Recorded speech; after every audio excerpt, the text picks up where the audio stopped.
Hey everybody, and welcome. Really excited for this webinar featuring our 2022 title sponsor, Verblio. They've been an amazing partner to Superpath.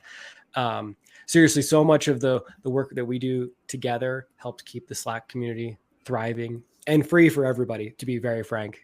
They've been just an amazing partner. I'm so glad to work with them. Today we have Ryan Sargent, their Director of Content Marketing, here to talk through their recent digital content report.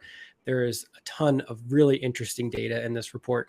Ryan's going to run through all of it. Would really encourage folks to leave questions in the chat. Feel free to post them as we're going, and I'll queue them up for Ryan as we go. I think the more contextual, the better. I will also drop a link in the chat here so that you can follow along if you like. Ryan, I'm going to toss it over to you to intro yourself. I'd love to know a little bit about you, about Verblio too. Give us the elevator pitch. Who is Verblio? What is Verblio? And then if you could just set the table a little bit on this report before we dive in, kind of the who, what, why behind your effort here, which I know was a big one. Yeah. Well, thanks for having us. This is awesome. Jimmy has also been a wonderful partner to Verblio and to me personally. So I think all of those feelings are very mutual. My name's Ryan. I'm a recovering musician turned content marketer. I lead the content marketing team at Verblio. Verblio is the world's friendliest content creation platform, which is a catchy marketing way of saying that we are a content creation marketplace. We connect 3,000 plus writers with everyone from agencies to startups to SMBs to make sure that they get the content they need. We specialize in written content and content at scale. So if your go-to-market strategy needs thousands of pieces of content to rank in order to be effective, come say hi. We'd love to chat. I think that's the shortest elevator pitch, at least. That's awesome. That's awesome. For what it's worth, I've chatted with a few folks who have used the high volume service that you guys provide and have great things to say about it. Not just the quality, but how quickly everything was able to get done, which is a pretty significant constraint. Like if you're, I don't know, a franchise with thousands of locations, or you need kind of targeted pages for whatever, 1,000 different cities or 1,000 different personas or whatever. Really cool way to do that. So sorry to interrupt, but I think it's a very cool service, and I would encourage folks to check it out if that's something that you need. Well, as I think we'll see in the report, as someone who's worked in-house for my entire marketing career, it's a form of outsourcing content that I hadn't even really considered until I started working here, that this could be so effective. So I've kind of become a convert along the way. Oh, and also hello from Denver. Finally, fall has fallen, it feels like. So Colorado pride. Sorry, we lost Ryan for a second. Sorry, Ryan, you froze for a second. You're back though. Oh, okay, good. And then, a little intro on this project. Verblio has produced a kind of state of agencies and agency content survey for a couple years, and this year we decided to go a lot bigger. We decided to expand the scope of the survey to incorporate all digital content, freelancers, in-house agencies, everyone. We surveyed more than 400 content marketers, and my hope with this kind of chat, webinar, whatever we're calling it, is that I can give you some behind the scenes info, tell you a little bit kind of in that meta sense what the team and I went through to produce this thing. I'm pretty proud of it, and it was a ton of work. We learned a lot. And one of the things we learned right off the bat was doing giant content projects, gathering your own data, visualizing that data, turning it into something special is really hard and really rewarding. So from one content marketer to others, your life does not have to be 600-word posts that are based on keyword gap analysis. There is a better way. Do stuff like this. It's so worth it, even if you have some bad days along the way. So that was like lesson cool. number one. Quick question: the data analysis, did you do that yourself, or just someone else on the team who does the data piece? We did. I relearned everything I'd forgotten about pivot tables. Nice. That's great. That's great. Really valuable skill. Like every year when we do our salary report, I'm like, it pushes me to like my Excel limits. But really helpful, actually. I think it's a pretty good skill for content marketers to be flexing on a regular basis. Yeah, it's amazing how much happier I feel looking at a spreadsheet than I did 6 months ago. Yeah. So that's awesome. That was a great takeaway. And then there were these little things that kept cropping up that like I want to make sure I don't forget to mention. Like, very first question on the survey was, do you work in an agency? Do you work on an in-house content team? Are you a freelancer? In my mind, I was like, because we're going to divvy up the report that way, right? Like that's now we have a built-in structure. We're going to, hey, we have H2s. Those are not the H2s in the report. We ended up coming up with a much better way to do that kind of traced some threads all the way through the data, looked at some narratives. And so this stuff will change when you're working on something this big, and embrace that would be another kind of content marketing takeaway that I would mention for everyone. That's a great point. That's a great point. What else on an intro, Jimmy, or should we jump right in? I say let's jump right in. If you want to share your screen and just start hitting some of the key points in this report, I'll definitely be popping in with questions for you. And again, I want to encourage people to use the chat. Livestorm has a questions feature and a chat feature. Feel free to just stick in the chat feature. I'll monitor both, but the chat is a little easier to keep track of. So please drop your questions in there for Ryan, and we'll get them answered for you. And for what it's worth, in an attempt to not always be looking off to the side, I'm going to not be able to look at the chat while I'm scrolling. So Jimmy, wave at me or yell at me or something. Cool. So this is the report. Again, I think we've all been to way too many webinars that are a brilliant 20-minute sales enablement presentation, and that's not what this is. I literally want to scroll through the report and just talk to you about it graph by graph, piece by piece. Ask questions, by all means, jump in at any time. So here we go. So these are the threads that we ended up kind of tracing through the data instead of looking at agencies versus in-house versus freelance all the way through. And there were some trends and that had to do with those teams and team structure things, but looking at challenges and looking at what's coming next in the future ended up being far more powerful. And as a nice bonus, this means that you don't just scroll right down to the part that applies to you and only read that section. You actually spend some more time on page. So this is something that we can like even measure as content marketers, right? By looking at time on page and looking at scrolling data and stuff like that. So section 1, teams, trends, kind of what are we doing today? So agencies are still finding content profitable. This is something that we've seen in our report for 3 years in a row. It feels pretty obvious or pretty common sense, I think. And it's nice to see that reflected in the data, that creating content is profitable for marketing agencies. This, and as somebody who's worked in-house, it's a nice reminder that the content works, not just because I think it works, but quite literally because other marketers are using it as a revenue stream. So it's 3/4 is certainly statistically significant on that one. How much of the revenue is coming from content? Well, that depends. The team and I were especially concerned that 21% of agency folks who answered the survey don't know how much revenue their agency makes. That's something you probably want to know.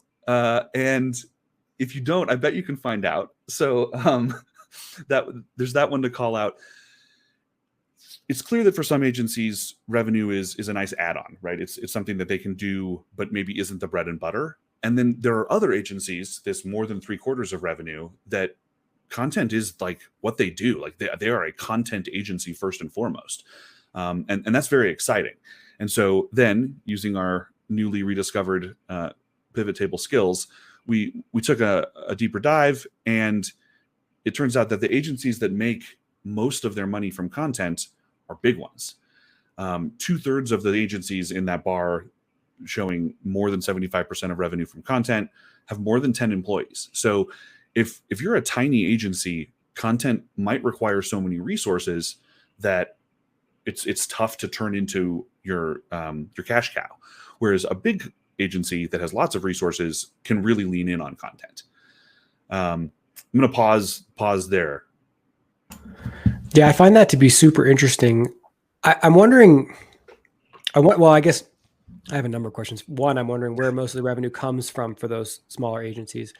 But then two, I'm wondering what it is about that tipping point of 10 or more people where content starts to make more sense. And maybe it is just what you said, like it's just content's a heavy lift.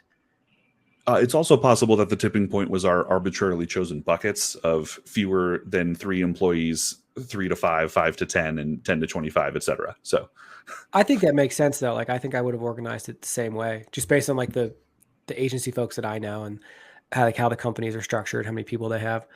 One quick thing, Ryan, would you mind hitting Command Plus and just Oh zooming yeah, in a little bit?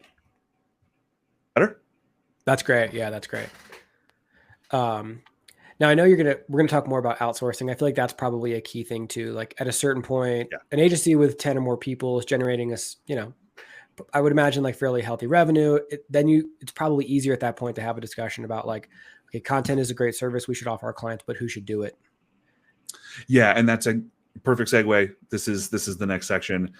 How much of the content does the agency produce in house? And we took a look at this year over year. This is really cool to me. This is one of the coolest graphs in the whole thing, because the number of agencies that produce all of their content in house, that is without freelancers, marketplaces, any outside help, is dropping year over year. That's And fascinating. the number of agencies that are using some kind of a hybrid model, right? They're producing some of it in house and then outsourcing some of their content production is growing year over year. And so as we'll see, demand for content is also growing. And so I think those two go together. That's interesting. I wonder, the first thing I think when I see that is, I wonder what the quote unquote great resignation, like how that may factor into this. Like there's just a lot of really talented content marketers who want to work for themselves these days, whether that means kind of solo freelancer or start building up a team of subcontractors or even a small agency. Like there's just a lot more people who are offering this as individuals, which maybe makes it, I wonder some of those people maybe worked at those agencies, left to become freelance, and now that was their first customer or something like that. That's a use case that I hadn't considered. So maybe this is somebody who worked at the agency, became a freelancer, immediately had a first customer. That's very plausible. Like that passes the gut check for me. Yeah, it's cool though. This seems to me like a positive trend, actually. Me Like too. we've certainly seen this like separation of content creation going from primarily in-house to now primarily outsourced. But it just from the in-house perspective, it frees up the in-house team to do a lot of other things, like to keep the content machine moving, to keep the quality high, while you let the people who specialize, the sort of the high-level individual contributors who really want to write and can go deep on it, to just go and do their thing. Yeah, this graph seems to be great news for freelancers, right? The agencies Yeah. want to work with you. Yeah, totally. And so we, of course, looked at how that outsourcing takes place. Again, hybrid combination is like a really big piece of this puzzle. Only half or so work exclusively with freelancers. This huge chunk of agencies work with content marketplaces like Verblio and freelancers. It's like this one size fits all approach seems to be in the past, and using the right tool for the job seems to be much more important these days. That's very interesting. And then we look at how many pieces of content agencies are producing per month per client, also growing. And as we'll see in some expert commentary here in a second that we included in the report, this may be because the type of content is changing, where agencies are producing fewer ebooks on behalf of clients and more social media posts, which would naturally, for example, drive this data to trend this direction. But at the same time, I think agencies are leaning in on content. Like you take all these graphs and put them together into one conclusion, and it's agencies are investing in content, and that's great for us.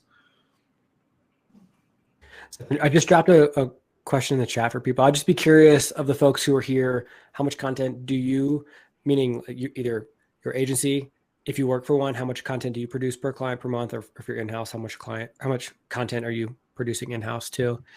This is obviously just anecdotal, but I'm just interested to know. So if you're here, drop a note in the chat about that. So anecdotally, we also heard content is still a tough sell for agencies. It's not necessarily a slam dunk or something that is like every client is going to ask for. But I don't think that cancels out the conclusions we saw earlier that agencies are investing in content. So we broke this report up to try to keep it interesting. We asked some open-ended questions as opposed to these like very quantitative, questions we've been talking about so far. So we got some great quotes in here. Tips for planning and production. These are the kinds of things. this is a Superpath webinar, so these are all the kinds of things you see in Slack all the time. But it was nice to see consistency here. Like as a field, we're pretty aligned on what's important. Work with subject matter experts, no fluff. Be ruthless with an editorial team. Build out a clear strategy and use the content to focus on that. That there was such consistency here was very reassuring for me. Both one, that I'm not like totally off on an island by myself doing something weird, and also that like content marketing is an established field, and like we've got some best practices for the right reasons. And we'll see that we have some other sections that are anecdotes like this and further down. Cool. I just in the chat right now, Ryan, you probably can't see it. People are interesting. Definitely validating what you were saying in terms of the volume of content. It seems like most people are somewhere between 4 to 8 articles a month, roughly. Cool. So that goes with the data here then. So in-house teams, in-house marketers are producing, I think, roughly similar amounts of content per month as the agencies were producing per client. The 15% of you that are producing 20 plus pieces of content per month, props. And also, like, don't OD on the energy drinks. This is like, I don't know how you're doing 20 plus pieces of content per month. That sounds absurd. That's insane. Congratulations. Similarly, the 2% of you that just aren't producing content per month but are still taking a content marketing survey as an in-house marketer, I'm curious, what are you doing? Right. This is the beauty of surveys like this. Most folks are building a similar amount of content as the agencies are per client. That was interesting to me. I did kind of think to myself that in-house marketers might be producing more content because than an agency produces for a single client, right? Because as an in-house marketer, you're totally focused on this one company. But so we used that as a starting place, and then we went the same direction. How much content are the in-house folks building in-house? And it turns out in-house marketing teams tend to produce a lot of their content in-house, but also only half of them are producing 3/4 of it. This hybrid model continues to be totally normal, in the sense that even in-house marketing teams are using outside resources to help them with their content production. And how do they do it? Just like for agencies, it's not a one-size-fits-all solution. There's some combination of freelancers, agencies, content platforms like Verblio. Like, these things need to work in tandem, and they need to work at the right times in the right ways. And to be honest, like, not to just like shamelessly plug Verblio here, like that's something we see all the time. Like there are pieces of content production that Verblio is very good at as a product or service, and there are things that we're not great at. 3,000 word thought leadership pieces are not what I would recommend you go to Verblio for. That content at scale stuff that I was talking about earlier, thousands of pieces of content to support a go-to-market strategy, that is something we can do that one freelancer clearly can't, right? You can't expect even a team of freelancers to necessarily produce thousands of pieces of content on command. So figuring out which tool you need for the job is a really critical part of running this in-house strategy about what you build yourself, what you outsource, when do you outsource, how do you outsource, all of that stuff. It's got to be the right tool for your situation in that moment. Ryan, quick question about that in the chat. Jessica asked, what's the difference between a content platform and a content agency? So I would say a content platform is something where more like a marketplace where there are lots of potential freelancers, and you're outsourcing the content almost kind of not blind per se, but for example, with Verblio, you throw a brief out there and any writer on the platform can come pick it up. You're not contracting a specific person. Whereas an agency would be something like Animals or Foundation, where you're going to one specific team of people that runs their own agency, storefront, and says, I want you to do my content. And that agency then produces said content. Often they produce the strategy. They track the success for you. It's a much more integrated or kind of in-depth approach in general, I'd say, than a platform where we're just going to build the content, send it to you, go to town. Is it fair to say that platforms work best when you already have a strong understanding of your strategy and it's time to just create content versus a full service agency who's potentially Yes. involved from the very beginning of like, hey, we should do content. What should we do? Yes, that would say it again. That's absolutely correct. Okay. Like the similar situation would be if, you know, an SMB comes to Verblio and says, so we want words on our website. That's going to be a pretty rough starting place with a platform. Yeah. Got it. That makes sense. That was a good question, Jessica, because I feel like, and I'm sure there are Verblio folks here attending this webinar in the chat. If I did a terrible job of that question, please fix me. I'll let you know if anyone chimes in on that one. Anyway, so this model is very normal. It turns out it doesn't matter whether you're at an agency, in-house, kind of whatever your content marketing gig, you're going to need to outsource some content. And the way you outsource that content probably varies depending on the project. Unless you can you're part of this 35% that just finds your dream freelancer. I know people in that position, right? They've been working with the same freelancers for years. They're like, I trust these 4 people with my job. That's how we're going to do it. And like, I think that's an important use case, but in general, we're mixing and matching. God, that makes sense. Sorry, go ahead. I'm going to post a link in the chat right now. Like there's an article that my business partner, Walter Chen, sent me years ago about the importance of vendor management as a career skill. I think it's hugely underrated how valuable you, the individual, are if you understand how to source, vet, and manage vendors, whether those are freelancers, agencies, or platforms. It's a soft skill that no one is going to teach you and that no one really talks about, but all high-level content people end up doing this. And if you can do it well, you basically 10x the potential output of your team, right? Like if you say you're good at hiring, but you can hire 1 person or 2 people a year who can each write 1 article a week. But if you can bring on a freelancer or a platform that could create dozens or hundreds, then your output is unbelievably high, where you're still the kind of the single point of contact there. So I'll drop that article in the chat if people are interested in that. Vendor management is something that I learned very much as a trial by fire thing working at startups. And I was, now in retrospect, I'm really surprised at that was never like part of a training or like because it's so valuable. I wonder if there's like, maybe this is a CXL course one day. There's a Superpath course on it. Yeah, there you go.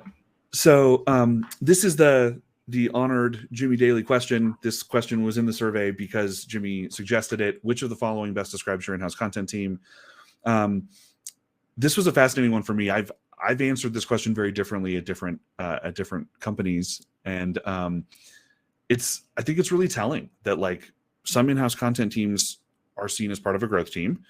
Some are seen as like this in-house creative agency thing, like that's like designed to be siloed and separate and apart. Others are seen as part of a brand team because content is a brand function as opposed to a growth function. I've never seen this question quantified in this way, and I thought the results were really fascinating. We did the same thing. We pivot tabled this thing, and we found that the larger the organization, the more likely the in-house agency answer was the response. That's fascinating. So I was trying to put that together in my head, and I kept thinking of the way that startups are always hyper-focused on growth. And so the content team at a small startup where the whole marketing team is smaller is like obviously a growth function. And at giant corporations, Fortune 1000 companies, the content team is an in-house agency because it's just a completely separate thing. And so it ended up being that of this 29%, 4 out of 5 of those folks are on a marketing team that has more than 25 people. So really big marketing teams. That's so interesting. I can also imagine that as companies become larger, their tolerance for risk decreases significantly. So we're on a smaller team. Someone from the product marketing team might just, spin up a product update and post it on the blog. That won't happen in a larger company because someone's boss's boss will say, it needs to adhere to all of our brand guidelines. The content team is in charge of that type of thing. We sort of have to run everything through them. But the next thing you know, the people in the other teams who maybe would write at a smaller company don't. So they go to the content team and request that someone on the content team do it. I would say in general, I used to think of this as a negative thing. I don't really think of it that way any longer. It's because it's just such a natural trend as companies grow, but I've also never seen it quantified in this way. It makes so much sense. And potentially particularly like if you're leading a content team at a company that's growing quickly, something to be very mindful of if that's the direction you want to go, or it's something that you want to deliberately avoid in favor of kind of sticking with that, the focus on growth. Yeah, I imagine that there's an inflection point somewhere that we didn't necessarily manage to get data on in terms of like how big is the marketing team when this shifts. That probably requires an interview with some of these folks, to be honest. But like, is it 12 people? Is it higher number 12 that the marketing team starts to think of content as a brand function instead of a growth function? I don't know. But so kudos to Jimmy. This question would have not been in the survey had we not gone and asked. So thank you. Cool. I love it. Really, that's really interesting data. Really interesting data. We'll probably share some of this stuff afterwards, and we're going to publish a blog post and a recording, but I may highlight a couple of these data points I find to be especially interesting. I probably point to that as one that I'm like just personally very, very intrigued by. And then also it's kind of spread throughout this thing. We've got some commentary from experts that we know, friends of ours, influencers, for lack of a better word. So again, content marketer to content marketers, this is a really important piece of the content. It was way easier to get than we thought it was going to be. Turns out people like giving you quotes on your stuff. And it also gives you an excuse to pester them to share your content on social. And it breaks the thing up. Now this isn't just like never-ending series of graphs now. And it adds some social proof right here on the page. So if you're producing a report like this, highly recommend the expert commentary. It is not as painful as you think. Paul, our head of marketing, I'm going to just like out him here. He was very nervous about emailing Andy Crestodina, and it went very well. So, Andy's such a nice guy. Yeah. And most people are, it turns out. Yeah. So, I won't read the quotes. By all means, come check it out if you're interested in the quotes. But like, this was a really key piece of building the content. Our jobs are getting harder. This was a thread that kept popping up, in part because we just asked what's hard, and there were some really consistent patterns. Turns out subject matter knowledge is the hardest part of content marketing. And for agencies, there's this big wrinkle of managing client expectations or client budget. But as we'll see for the in-house folks, that the audience knowledge, the industry knowledge, the subject matter expertise, that was so big. And so I'm not surprised this was the highest thing. I'm kind of almost glad this was the hardest thing. I think I'd be concerned if content marketers found, having an expert, deep, immersive knowledge of every industry to be easy. Yeah. So no surprises here, but nice to have it on paper. Very interesting. I'm also curious about the second point. They're managing client expectations. Yeah, you have some experience with that, right, Jimmy? Yeah, I mean, I feel like, we certainly through animals, like I guess any agency experiences this, like, starting from a sales call and sort of getting to know the client and understanding it. Like things change so frequently, at least in my experience with agency client relationships, like so often the thing you start with is not the thing you're working on 3 months later, which is not the thing you're working on another 3 months down the road. And I don't think that that's necessarily unique to content marketing. I think a lot of those things are driven by like sort of macro trends, like sort of what's going on in the broader economy. What is sort of the sentiment of folks in that industry? Additionally, like I find that content strategy changes often, like more frequently than it probably should, which changes the way that agencies need to serve their clients. There's just a lot. I mean, I guess as anybody knows, like to do well as an agency, you have to be really, really good at account management. And so often that's like keeping like a very, very, very close pulse on what's going on with each individual client so that you can understand their expectations, because it's hard to meet them when you don't know what they are, but they change. Agencies are a tough business. No, there's no question about that. Really a challenging business. Yeah. We also asked about the hard parts of outsourcing content creation, right? We established earlier, lots of folks outsource and they do it in different ways. And it turns out keeping things that are authentic or industry knowledge piece, that's the hard part of outsourcing content creation too. As someone who works at a place where content is created, getting content for a good price and getting content quickly, we're nice and low. That feels good. Outsourcing content is not hard, is what that says to me. But getting that authentic content is just going to continue to be the sticky spot. That's interesting. One quick takeaway I have from that is if there's any freelancers on this call, your ability to niche down makes you quite valuable. You know, I think that the days of being like a B2B SaaS content marketer are mostly over. I think that that's not really going to be enough any longer. You have to be a sort of an industry specific content marketer. We actually have a blog post on the Superpath blog recently about this from a freelancer named Dom Kent, who wrote about his experience niching down, and I'll post that in the chat. But yeah, I find that that also sort of speaks to the last graph we looked at about the difficulty of subject matter expertise. Basically, the deeper you go, the better you know the subject matter, the easier it is going to be to get good clients and deliver good work to them. It's the same for in-house. Yeah. In our retro, by the way, if you do a piece of content like this, have a retro, let the healing begin as a team. Sit down in a room and talk about what went well and what didn't go well. We talked about, actually, this was one of the questions where, like, is high quality content by definition content that's specific to industry and audience? Like, are the first two bars here too similar? Did we need to word this question differently? That was something that came up. They felt very different to me when I wrote the question, but that was also months ago. So now as I'm reading it again, that calls into question all kinds of things. For me, this is part of the same narrative, right? Authenticity is really hard, and it doesn't matter if you're an agency, if you're outsourcing content, if you're working in-house, whoever you are, if you build content, industry knowledge is hard. And it's worth investing in because it's something that makes your content better.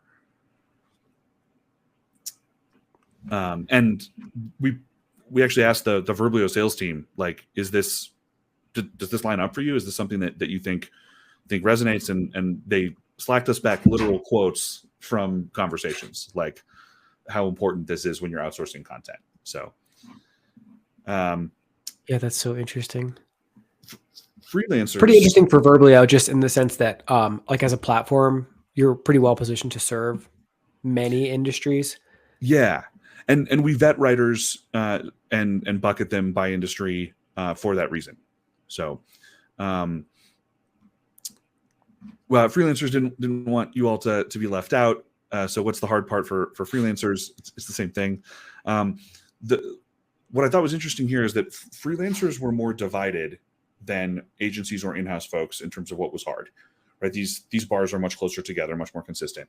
And getting a good brief is something that is hard for freelancers. And it's not surprising to me that in-house folks obviously didn't really think about that, but this is like a critical piece of the puzzle. Like, if you're trying to outsource content and you don't submit a killer brief, you're not going to get great content back out.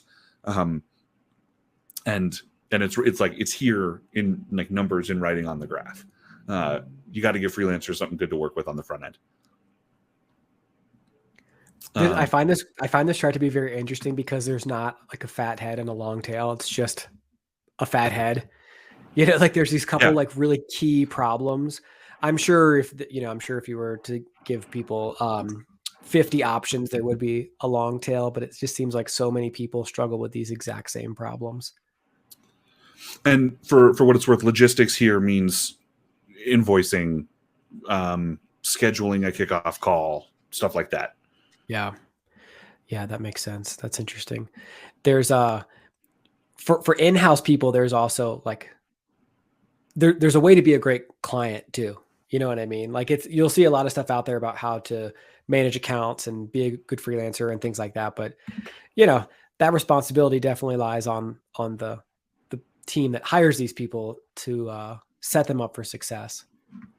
Yeah.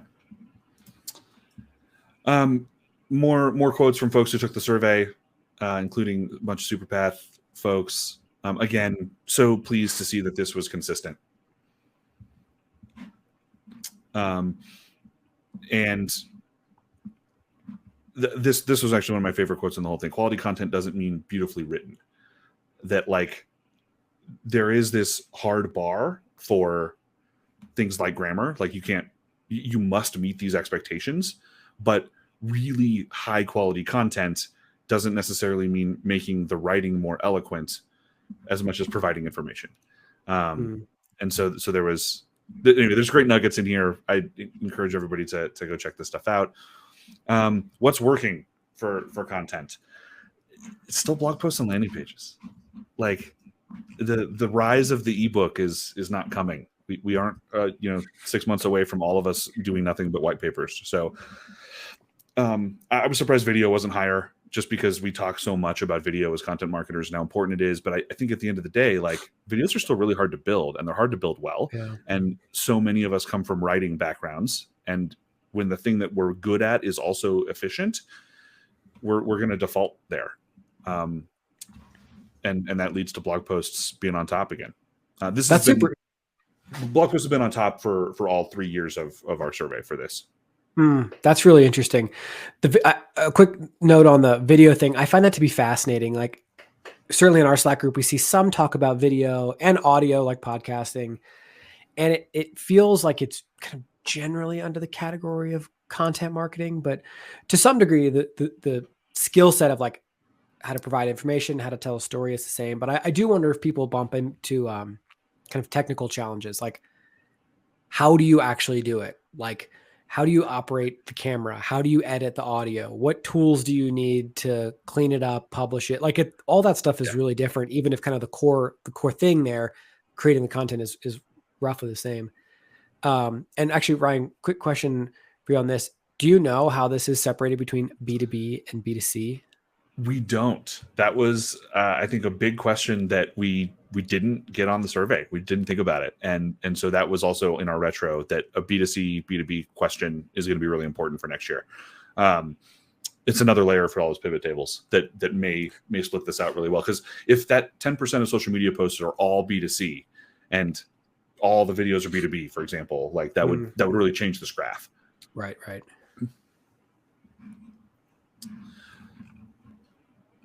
We also talked distribution. I'm skimming by the words because I'm mostly saying them. This is also, I think, not surprising. We build content, then we put it on social media, and we send emails. Like this is what we do. And mixed reactions to the link buying. Like I think we had some folks who were surprised that it generated any responses at all. Like, how dare you purchase a link in 2022? And then other people were like, oh, wow, I thought that would be higher.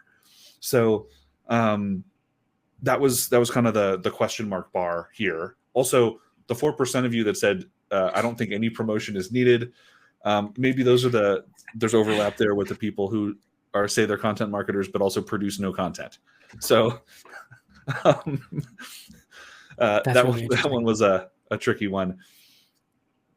The effectiveness of these, I think, is something we always struggle with, right? Like distribution is hard, and to some extent, we're just going back to the same well over and over again. And I keep wondering to myself, like, is there a better way on distribution, or is it a matter of like jumping through the hoops and doing the thing and doing it well and thoughtfully, and over time you build cumulative results with it. Yeah. Like, I find this to be fascinating. Bullet that's not here, right? Like, is there just something we should be doing that isn't on this list? Right. Yeah, I find this to be super fascinating because social and email are two like kind of semi-owned channels, just in the sense that like you can build followings and build lists.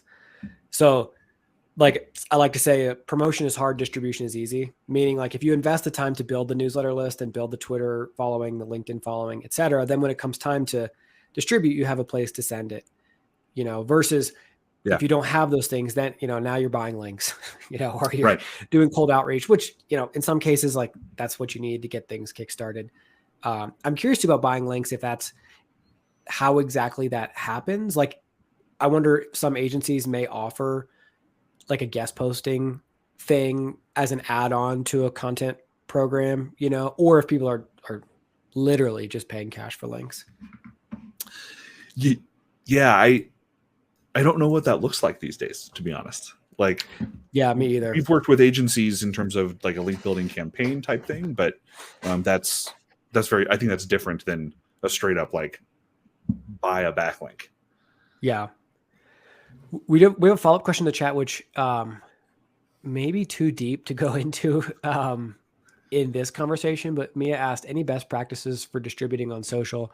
I found the social algorithms tricky to navigate since they want to keep people on the platform. I think Amanda at SparkToro is onto something with this whole like 0-click content, native content. You can distribute your content without generating a click, without asking people to leave the platform. And I think that's the direction that a lot of us are headed. Certainly the direction I'm headed. I'm giving you this content on a webinar with no expectation that you actually visit this page on the internet. So that's a thing. Like building a slide deck to distribute on LinkedIn, for example, is a great one there. It's hard. I'm in the same boat as everybody else on that one. Social continues to be tricky. Yeah, I just dropped a link to Amanda Natividad's post on 0-click content, and would recommend that. That's a great point, Ryan. Okay, so now quality. We talked a little bit about quality before. How do you measure the quality of your content? I was surprised that engagement was so far ahead of conversions, and then we got in that pivot table. It turns out conversions are far more likely to be in-house folks, and freelancers and agencies were more likely to say engagement. That's interesting. I also realized I've been asking folks like Jimmy on a podcast, how do you measure success? And I keep hearing from guests that it's like, this is about staying close to the money is how Tommy Walker put it. And Jimmy said MQLs and like, maybe I'm being wired to think conversions, and that was why I assumed it would be the first answer here. I think I'm trying to remember if this was you, Jimmy, or this was someone else that said this sure looks like maybe agencies and freelancers are looking at engagement because they aren't able to look at conversions, right? That's not data they have access to or are encouraged to have access to. And so therefore they're kind of defaulting to engagement because that at least shows that the post was successful by some measure. Sure. Yeah, that makes sense. Real challenge for agencies in that regard, because a lot of it, like the success of the engagement with the client may ultimately come down to like, are they happy, which is almost impossible to quantify. But probably goes back to the point about setting the right expectations and meeting them, making sure that your sales team is talking about the same things as your account management team. So you don't have one party talking about driving conversions and another party talking about, page views or whatever. I was relieved to see that reach was low. Like, yeah, that's interesting. I'm glad that we're now in a spot where content marketers agree the number of people who see your content isn't as important as the number of people who engage with it or give you information in return. The qualitative data piece is fascinating to me. Like, I think this is coming from my background as a musician, as like a performer and like creator, that if you ask a jazz musician to measure the quality of the jazz, right, you're going to get a qualitative answer. And so there's part of that answer that'll always be near and dear to my heart. I guess maybe I thought that one might be a little higher. Yeah, that's interesting. I like that actually, though. I find that like one of the things that we look at for our own content marketing is just the idea that a rising tide lifts all ships, and it's relatively easy. Like if you if you believe content is sometimes a self-fulfilling prophecy. Like if you believe it's going to work, it probably will, because you'll do the things necessary to make it work. And then as your numbers grow, like I always feel like a true north metric, like MQLs is a good one. You should see that one number go up, and then you should also see other numbers kind of surrounding it: page views, time on page, bounce rate, all these other things sort of like slowly going in the same direction as well. Yeah. So we asked experts to comment on these like 3 different sections we lined up. Everyone wanted to comment on the part about like what is successful and how do you distribute your content, which I found very, very fascinating. So we have way more expert commentary in this section than we do in the other sections. Some great stuff. Yeah, I'm not gonna read the quotes. Come, if you do want to visit our website, come check this out. There's some good stuff here. And then our last section to wrap up, we talked about the future. It is getting harder to build successful content, and some of that is what we just talked about with social. Some of that is Google, between 2 updates in the past month, and some of it I think is that audiences are smarter than they used to be. Like the same way that banner ads eventually just could not do the job anymore. Bad content doesn't do the job anymore. You can't. What I was interested to see here is that freelancers were so much more evenly split than agencies or in-house marketers. And I would be very curious about the freelancers that said no. Why do they think it's not harder to build successful content? Is it because they've just been building kick-ass stuff forever and continue to build great stuff, or is it something more complicated than that? Yeah, that's very interesting. If there's any freelancers in here who want to weigh in on that, please drop a note in the chat. Our other idea here was that maybe some portion of that 48% of freelancers are the freelancers that don't have access to the stats. So they don't think it's getting harder to build successful content because they don't know. Right. We didn't offer an I don't know answer here, right? So this was a true false question. So that may be another wrinkle to the data. More great quotes from folks who took the survey. Again, very consistent. Like this has to be about humans. It has to be about the reader. It has to be about audience. And again, like so nice to know that we're all on the same team with that stuff. The future seems bright for content marketers. Demand for content is going up, and admittedly, we did this survey late spring, early summer. But over the last year, have you had to cut costs to stay competitive? No. I don't know if all of the LinkedIn layoff porn has changed this answer in the last few months, but that may be that costs are now going to be cut in the next year, that this was an optimistic time stamp. But this is pretty overwhelming, right? It wasn't 50-50, and now months later the economy's gotten worse. This was pretty definitive. So also not like we didn't have any inflation in April. So yeah, more demand than ever. We're not cutting costs on content. Good things are happening. Thank you, Jimmy, for the expert commentary. Jimmy also asked about the B2B, B2C thing. So not alone in pointing out that we need to ask that question. Yeah, that's the report. And then because I'm the host of this podcast, I will offer a shameless plug. Jimmy's episode is particularly good. It's live. Check out our podcast, The Content Bounce House. This is my excuse to ask very smart people how to do my job better.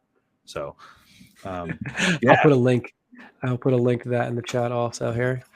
That's awesome. Thank you, Ryan. A few things. We have about 10 minutes. So if people have questions, either about the data itself or because we're content marketers and you want to have a meta conversation about the creation of this report, feel free to drop them. And Ryan, I'll queue one up for you right now that a few people have been chatting about here, which is about kind of going back to the distribution thing and this idea of employee advocacy, basically meaning like it's clear that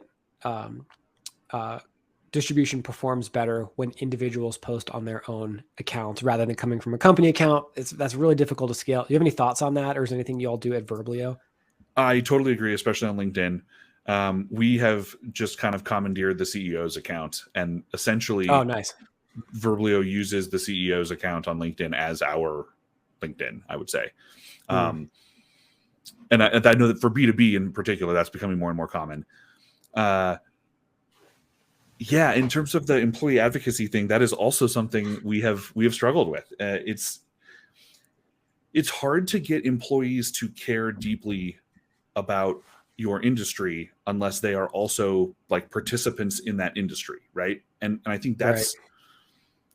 it is easy to get people to distribute, employees that is, like to distribute content when they're really engaged and like deeply involved in the content. So the thing that, for example, we had no problem getting people to help us distribute was a video of Verblio employees that we were using as a recruiting tool. Like that was something everybody cared about. So everyone, we posted it in Slack and said, "Hey, please help share this." And like everyone, like 80% of the company posted it. And if we post a podcast episode about content marketing, how am I supposed to get the junior UX designer to care about that? Right. And not because our junior UX designer is anything but amazing and awesome. She is amazing and awesome, but also she's not a content marketer. Like she doesn't want to listen to that podcast. That's not on her, right? Like, Right. So figuring out a way to connect the content you're building to the jobs or interests of the employees seems pretty key. Contests also work. Which is a wonderful idea. I'm now able to read the chat. So that's interesting. I've never thought of that. And so Post Beyond is a SaaS tool that sounds like it will help facilitate this for you. That's fascinating. It's a great idea. Oh, sorry. I was going to another question, Ryan. Apple Watches and Kindles sound great. I would certainly. That's legit. I would promote anything for an Apple Watch. Yeah. I thought you were going to say like $5 Starbucks gift cards, but yeah, Apple Watches. That's pretty nice. There's a question, another one in here, Ryan, from Christy, who asks, is there a correlation of content quality and ease of creation? If you have any more details or context there, Christy, feel free to drop in the chat. I'm wondering if what she means is that some industries are simply easier to write for than others. Like it's really difficult to write about, whatever, some like technical IT thing, while it's easier to write about, sales. So we didn't segment the survey by industry. We were worried that adding that question would both complicate the data and be like really hard to define. Like how many potential answers to the question are we going to put in there? Yeah. And so in terms of like, are some industries easier to write for than others, and therefore you get more output? That's very possible. I'm more likely to say that, or I think it's more likely rather that content quantity is coming because of potential distribution factors. If you're producing ebooks and hour-long podcasts, you're going to produce fewer raw pieces of content than if you're producing keyword gap analysis based short blog posts and social posts. Yeah. That said, I'm personally in favor of less content and better content. Like I said at the beginning, this was really hard to build. I'm so proud of the team. This was a slog at times, and it was because we generated our own data, we analyzed our own data, we visualized it, we built this whole thing out, and like it made for a stronger piece of content. It made for something I want to read, that I'm excited to talk about. And the whole expert knowledge piece, when you're sharing actual data from real people, that point kind of covers itself. And so one of our takeaways was, as hard as this was, gathering your own data and presenting it is so valuable. And we're getting a lot of mileage out of it, right? We've got this thing on a page, talking about it on a webinar. We've talked about it on a podcast. We've shared it on LinkedIn. Like it's been in a couple emails already. We're using it as stuff to include in sponsorship distribution angles, including the SuperPath. So the nice thing is we put all this work in, and we're getting a lot of mileage out of it. That's great. How long do you think it took you from, the team sits down to say like, okay, it's time to kick off the annual report to it's published on the blog? this was also a point of discussion during our retro, which is to say, it took us quite a long time this year, and I mean, I think we had technically kicked this thing off 6 months ago, and yeah, that sounds right. We identified some places where we could save a bunch of time. Building the survey, distributing the survey, right, getting the 400 plus responses, that was a big deal. But the thing we're going to do next time is we're going to tee up a block for ourselves when the survey is finished, when we have the data, and instead of kind of picking at it, we're going to sprint. We're going to say, okay, 1 week we're going to live in these pivot tables and go nuts. And I think we're going to end up saving a bunch of time there. We also have this beautiful retro board of all of the things we would do differently with visualization, with planning, with writing the thing. And so I think we're going to end up saving a bunch of time getting it live, honestly, just because we're better at it second time around. Yeah, that's great. Another question for you from Christy. She says, did your team look at audio content, podcasts, for example, in terms of success and effectiveness? Yes. Podcasts were, so on the graph that talked about like, what's the most successful type of content, and blogs and landing pages were way up there. Podcasts were a choice that got so few responses, we lumped them in with other, so the graph wasn't crazy long. So the 6% other incorporated podcasts, one other thing, and the actual answer other. I think of 400 responses, there were like 3 people that said podcast was the most effective piece of content. That's so interesting. I would love to go so much deeper on that at some point. Like, I feel like kind of like we talked about the audio and video thing, like it's sort of content, it's sort of not. Like, who does this? You know, is there a group of podcast people sort of having the same conversation about text content? You know what I mean? I find that to be just fascinating. Well, and we have gotten a ton of mileage out of podcasts, but I would never say that the podcasts are more important than our written content. So, I mean, so at Verblio, we produce 2 podcasts now because we've had such success with them. They don't both release every week or anything like that, but there's room to be successful in these other channels without like giving up on prioritization of the most successful. And that's another piece of like, that's where I'm borrowing, Jimmy, from you, this idea of like content lanes, where we have like specific things we're focusing on every quarter, and the podcast just continues to be one of those lanes because it has been successful for us. That's interesting. I like that. I feel like audio and video almost, it just has to be part of your strategy these days. You know, how exactly that looks, probably too contextual to offer some broad advice there. But that's interesting. We'll have to follow up about that sometime. I would love to know more about how Verblio's gone about creating podcasts, how you measure, how you run them, all that good stuff. Maybe we can share all that stuff in some other form later on. That would be a blast. Love that. Well, cool. We're just about out of time. Ryan, thank you so much for doing this. Thank you so much for taking 6 months to build this report, which is full of amazing data, and for spending an hour talking it through with us. I think it's just so helpful to like run through it live, you know, and sort of hear more of the story behind this. We'll obviously publish the recording. We'll link to the report. We'll link to all the things and links that were mentioned in the chat today. And then if people have additional questions, can they get in touch with you? Yeah, of course. By all means, I'm on Superpath. I'm on LinkedIn. Shoot me an email, ryan@verblio.com. I'd love to hear from folks on this stuff. Cool. Awesome. And shout out to Verblio again. Just been such an amazing partner to work with. Ryan gave the pitch. Check it out, verblio.com. See if there's things there that might be helpful to your team. Obviously, outsourcing, as we know now, is very important. A lot of folks are doing it. Verblio is a great way to get that done. So check that out. And thank you, everybody, for coming. That was a ton of fun. Awesome. Thank you. Cool. Take care, everybody.